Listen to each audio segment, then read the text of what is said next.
Robert F. Kennedy Jr. facing 2 days of contentious confirmation hearings on Capitol Hill as he seeks to become President Trump's Health and Human Services Secretary. President Trump has asked me, because I'm in a unique position, to end that. And that is what I'm doing. And if we don't solve that problem, Senator, all of the other disputes we have about who's paying, and whether it's insurance companies, whether it's providers, whether it's HMOs, whether it's patients or families, all of those are moving deck chairs around on the Titanic. Our ship is sinking.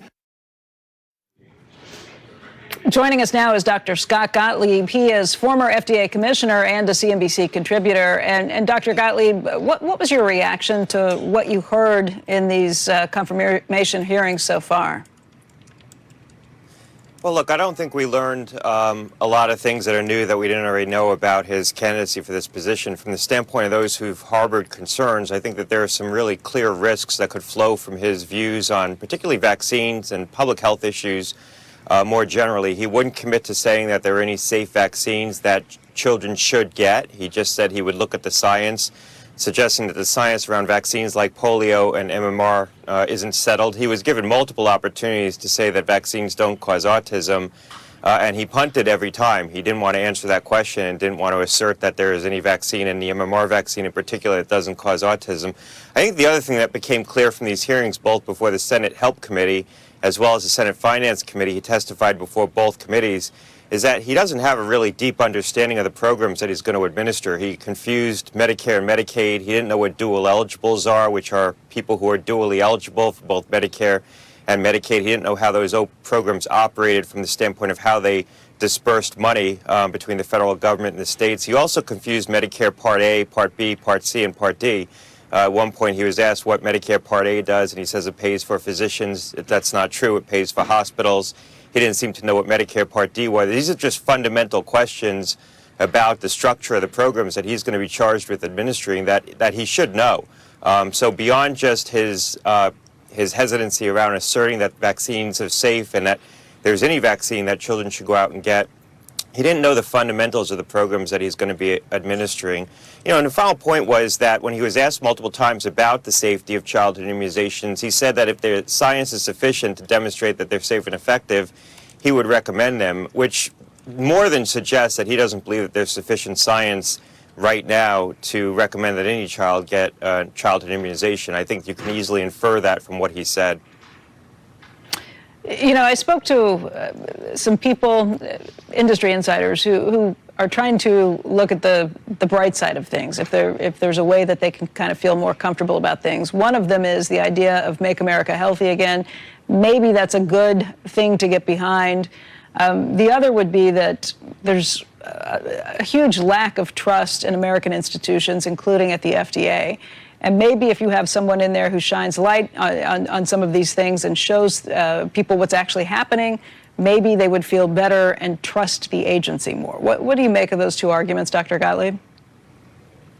Well, look, I think the idea of trying to promote more healthful foods and more healthful diets is exceedingly sound. We tried to do some of these things in the first Trump administration. I moved regulation to require calorie counts on menu labels, for example. I moved regulations that would require reductions in salt in food. I will say that I faced pretty intense opposition when I moved those provisions, not from Democrats, largely from Republicans, although the administration, President Trump, supported me because I think that aligns with his more broader views about public health and trying to promote healthful diets. So I don't think that this is a new phenomenon.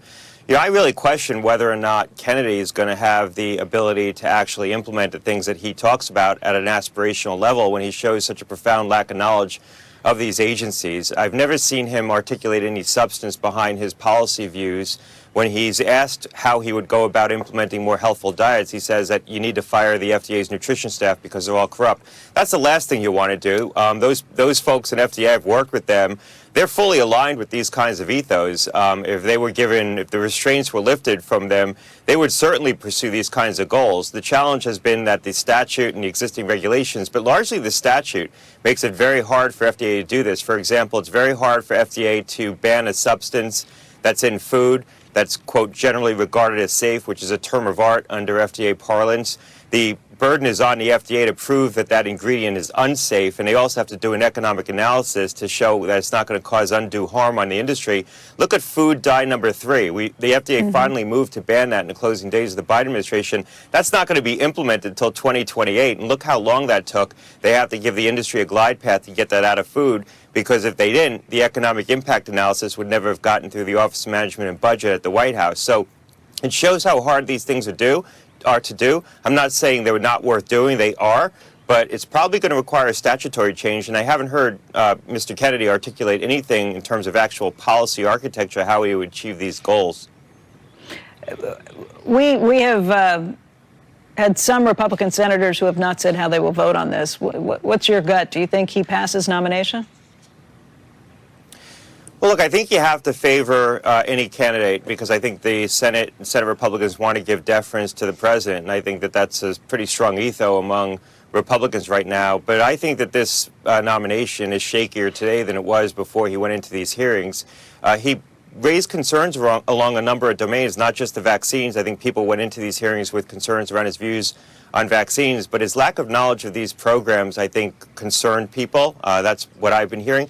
Also, his answers on the agricultural issues, I think, are going to concern agricultural state senators. He doesn't seem to back away from the notion that we need to change agricultural practices in this country, ban certain commonly used pesticides, as well as certainly commonly used genetically modified seeds. His response to questions about that is we need to give the agricultural industry a glide path to move away from these. I don't think the agricultural industry thinks they need a glide path to move away from these practices. And so the question is going to be, does the ag community trust the president, which I believe they do, and trust the USDA secretary more, so they look past Kennedy's comments? But I would say 60-40 right now in terms of his odds of being confirmed, which I think is actually what the betting odds are.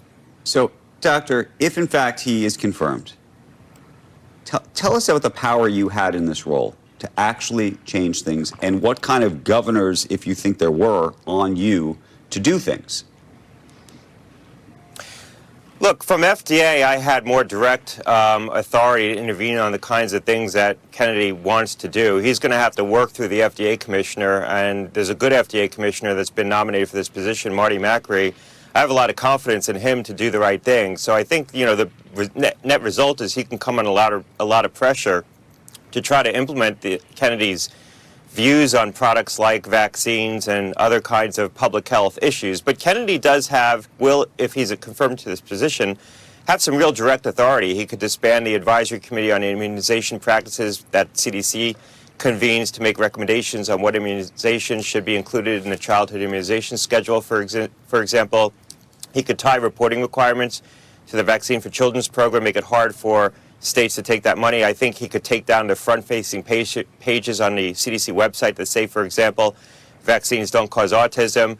He could release a lot of information, bottom-line information, change some of the conclusions that the agencies have drawn in ways that could open up the industries to litigation, the vaccine industry litigation. I think you can see potentially companies getting out of this space. I think he could pursue what we call a sue and settle strategy, where he invites friendly plaintiffs to sue the agencies and then settles on favorable terms. His trial lawyer community that he's fully ensconced in. In fact, he has, and according to the New York Times, he's owed contingency fees on litigation involving Gardasil, the vaccine for HPV, the vaccine that prevents cervical cancer, and hasn't given up those fees that he's owed on that litigation, which is a very peculiar arrangement. I've never seen something like that before. Hey, Dr. Gottlieb, people are raising issues on X right now because I apparently did not introduce you as a Pfizer board member, which I feel like we do every time you're on. You're a Pfizer board member. What would it mean for Pfizer, especially from the vaccine perspective, if RFK Jr. is confirmed? Yeah, I don't think Pfizer would be as directly impacted beyond other pharmaceutical companies. I mean, I do think that there would be impact across the entire industry, but specifically with Pfizer's vaccine portfolio, the pneumococcal vaccine, which they produce, which is given to a pediatric community, doesn't seem to have been in the crosshairs of any of this speculation that Kennedy has raised. He could raise concerns around the COVID vaccine. I think that has largely stabilized as a business in terms of utilization rates. I think he could potentially pull the approval for the pediatric vaccine, where he has expressed the most concern.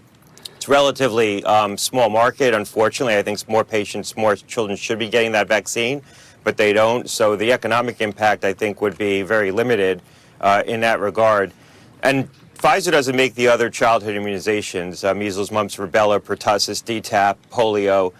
It's largely Sanofi and Merck in this country, so Pfizer wouldn't be impacted from that standpoint. Okay. Dr. Gottlieb, want to thank you for joining us today. It's good to see you. Thanks a lot. Okay, we got a lot more coming up on Squawk Box. Former United Airlines Chairman and CEO Oscar Munoz is going to join us with his thoughts on the cause of the aircraft collision that killed 67 people near Reagan National Airport and whether any changes need to be made from a policy perspective, either at the FAA or in other parts of the country. Squawk Box coming right back after this.